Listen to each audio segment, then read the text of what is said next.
Water, the origin of life.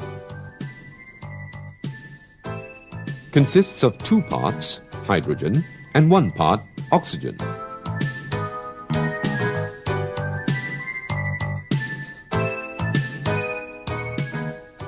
Alkaline water is water which contains a larger amount of oxygen as compared to hydrogen. By drinking alkaline water, we obviously increase our intake of oxygen compared to drinking plain water.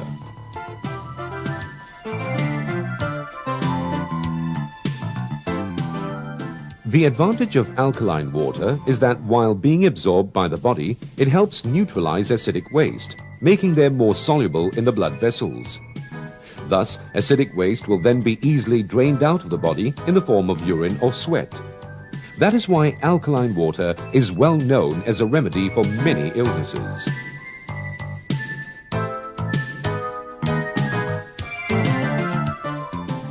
Many illnesses may be caused by acidic waste not drained out, accumulating in the major organs of the human body.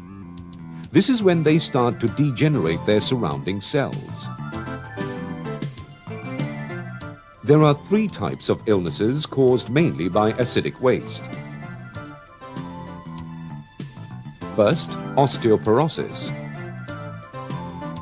caused by solidified acidic waste in the body. Second, solidified acidic waste that affects joints and organs can result in the raising of cholesterol, kidney ailment, arthritis, and gout.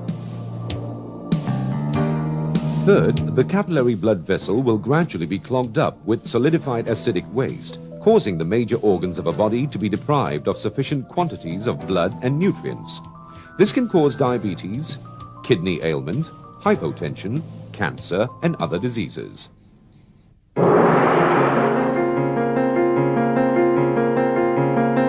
While the normal cells of the human body degenerate and acidic waste accumulates, cancer, one of the major illnesses in the world, will make a generic transformation and keep propagating itself in order to survive in such acidic surroundings. There have been 2 theories on the basic causes of cancer. One is the oxygen deficiency theory by a German biochemist, Dr. Warbach, and the other is the theory of acidic cells by a Japanese doctor, Dr. Irashi. Dr. Warbach insists that if oxygen is removed from a healthy cell, the cell will start to turn cancerous. Dr. Warbach won the Nobel Prize by proving this theory through his many experiments. On the other hand, Dr. Irashi says that alkaline healthy cells are normally rendered inactive in places where acidic waste accumulates. But in certain cases, some cells remain alive, and cancer starts right there.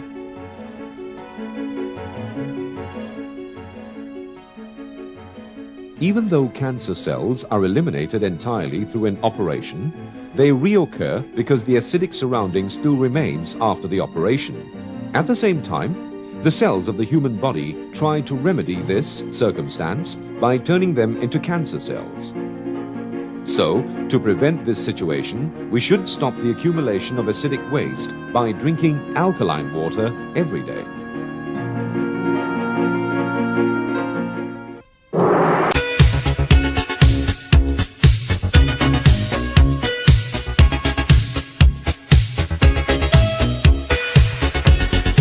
A normal cell to a cancer cell. Take 5 minutes to get the picture.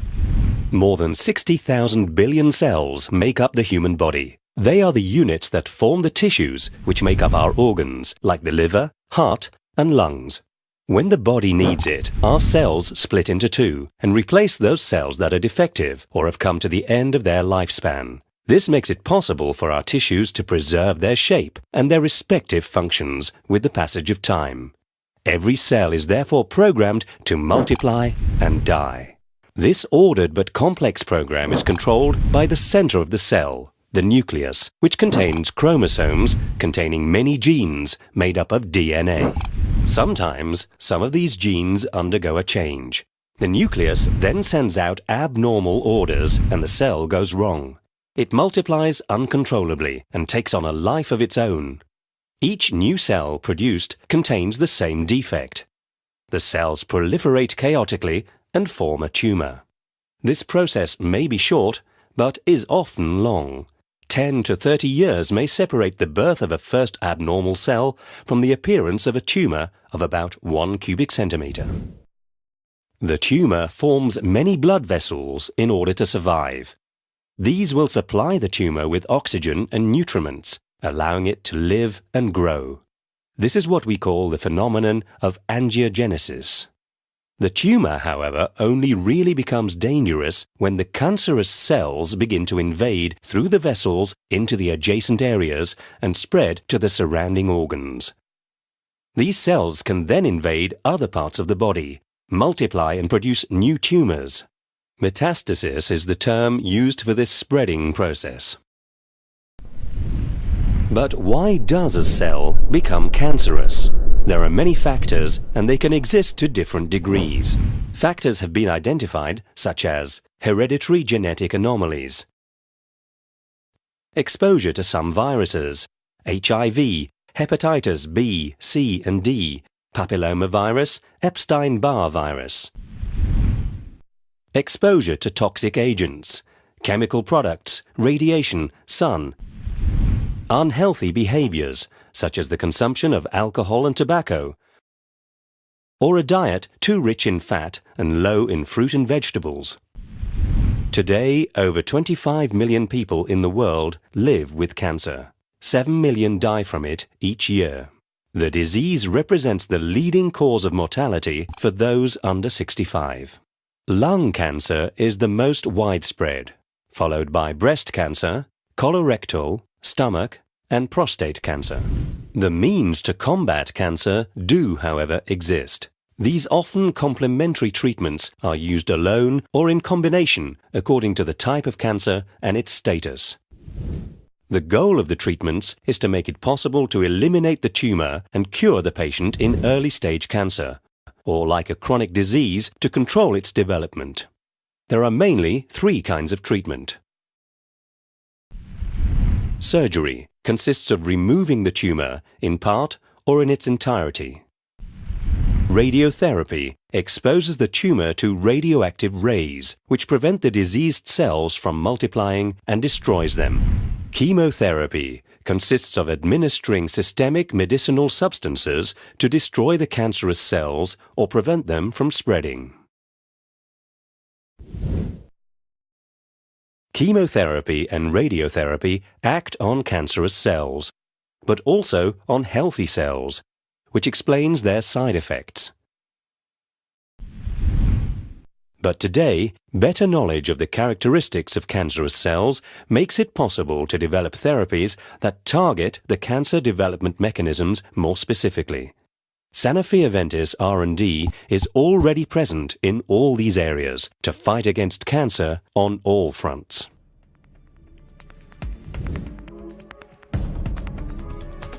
One of the things that popped out in your book is you said some cancers are alkaline.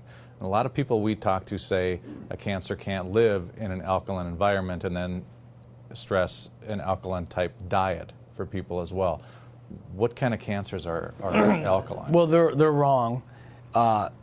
If that was that, I mean, because God didn't create us severely alkaline, and God didn't create us in an acid, right? He created us in homeostasis, which is slightly alkaline.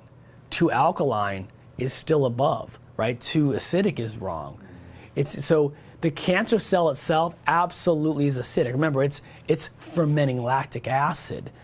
So it brings in sugar and ferments lactic acid. So absolutely, the outer layer of every single cancer cell in your body is acid. That's why the immune system, when the immune system recognizes, even though the brain will see cancer, it'll send that white blood cell there, it'll send an immunity there. A lot of times the immunity just can't even get into there to kill the cell because of all the acid. So when someone says to you that cancer is acidic, the cancer cell is acidic, but not the environment necessarily is acidic. At the time, I believed that as well. So what do you think I was? For probably 7 years, highly alkaline. I would check it. I was checking it in urine. I would check it all the time in saliva, and it was like blue on those things. I was so alkaline. Still ended up with cancer. Why? Because it's not about alkaline or acidity, it's about homeostasis.